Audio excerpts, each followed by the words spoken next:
ကိုတာနီရှေ့ဦးမှဖြစ်လို့စိတ်မပူရန်အားပေးနေပေမဲ့တိမ်ဝင်သွားတဲ့အတန်ကြောင့်ငိုတန်လေးနဲ့ရှင်ကမိဘတွေတည်သွားလို့လားတိုင်းပြည်ပြတ်သွားလို့လားလို့ပြန်စားနောက်ရင်သူမကိုထွက်သွားခွင့်ပေးဖို့တောင်းဆိုနေပါတယ်။စုချင်းမိသွားရင်တော့မှတ်မိအောင်ပြန်ကြိုးစားရင်အစားကချက်ခွက်ပန်တဲ့အခါသူ့ကိုငင်းနိုင်မှာမဟုတ်တဲ့စုချင်းနဲ့နေ့တိုင်းဘဝသစ်ပြန်စားမယ်ပြောပေမဲ့မကြခင်အားလုံးမိသွားတော့မဲ့သူမဟာချောသူကိုခေါင်းထဲကထုတ်လိုက်သလိုသူမစိတ်ဝိညာဉ်လည်းပျောက်ကွယ်သွားတော့မှမို့ကြောက်တယ်လို့ထိုင်ကုန်နေပါတော့တယ်။သူနဲ့အတူရှိပြီးရင်သူကမှတ်ညံနဲ့နှလုံးသားဖြစ်ပြီးမယ်လို့အားပေးကထိုနေရာကခေါ်ထုတ်လာခဲ့ပြီးအိမ်ရဲ့နေရာမလက်မှာဖတ်သူတို့တွေနဲ့သူတို့တပ်ပုံတွေကိုမှတ်သားပေးပါတယ်။အိမ်လိပ်သားကိုတော့ကြိုးစားမှတ်နေရတဲ့သူချင်းကိုစိတ်တိုက်တော့အခုမှတတ်တာသွားသလိုခံစားရတယ်ဆိုလို့လိပ်စာနဲ့နာမည်ကိုလေဘေးမှာဆွဲပေးခဲ့ပြီးအလုပ်သွားဖို့ပြင်တဲ့အခါဒီညနေ6နာရီရှင်းမိန်မွေးနေ့အတွက်လူအားလုံးဖိတ်ထားလို့အမိပြန်လာဖို့မှာပါတယ်။သို့ပေမဲ့ဘာတွေရေးချစ်တာမှမသိတဲ့ပြက်ကတိန်ကိုဝေဝါးစွာကြည့်နေစဉ်တကားခောက်တန်ကြောင်ဖွင့်ကြည့်တော့ပစ္စည်းတွေပြန်လာပေးတဲ့ရောင်မင်းဟာအိမ်ထဲအတင်းဆွဲခေါ်ရေချိုးခိုင်းနေရကြောင်းဟိုနေ့ကလမ်းမှာဘာဖြစ်ခဲ့လဲမှတ်မိလားလို့မေးပါတယ်။အိမ်ပြန်ရောက်လာတဲ့ချောစုဟာ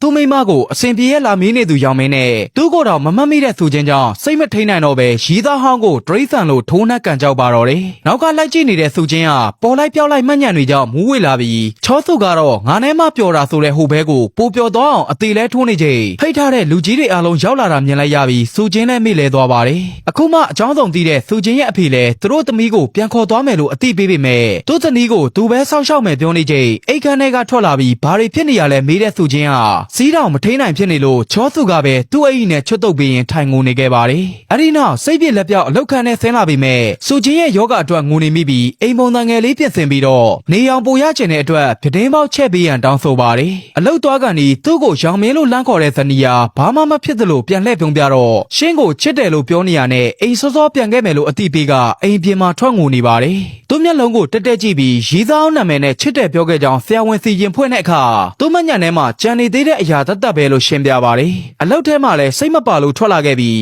အိမ်မှာနာယီကြည့်နေကအစမှတ်သူတို့တွေလိုက်ကြည့်ရင်ချောစုနဲ့သူမတပ်ပုံကတဆင့်အသုံးဆောင်ပစ္စည်းတွေကနေပြန်မမိသွားတဲ့သူချင်းရဲ့အကောင့်နဲ့ချောစုနဲ့စတွေ့ခဲ့တဲ့ပုံရိပ်တွေပြန်ပေါ်လာပြီးရှိုက်ကြည့်တဲ့ငယ်ငိုပါတော့တယ်။ချောစုအိမ်ပြန်ရောက်လာတော့စပွဲပေါ်ကသူချင်းရဲ့လက်ရည်နဲ့ဆာရွက်ကိုသာမြင်ရပြီးနာကျင်အောင်လှုပ်ဖို့မရည်ရွယ်ခဲ့တာမို့အထက်ထက်တောင်းပန်ကြောင်းနဲ့ချောစုကိုအမြဲပြောစေခြင်းနဲ့သူမဟာဒုက္ခတွင်နဲ့ဆွဲခေါ်သလိုဖြစ်နေပြီးမို့ငိုနေတာတွေမမြင်တွေ့လို့တော့ပဲသူမမှတ်မိသမျှသူမချစ်ခဲ့သမျှဟာချောစုတယောက်တည်းဆိုတာအခုလေးတင်ပြန်မှတ်မိလာတဲ့မှတ်ညံတွေပြန်ထွက်မသွားခင်စာရေးချလိုက်ပါတယ်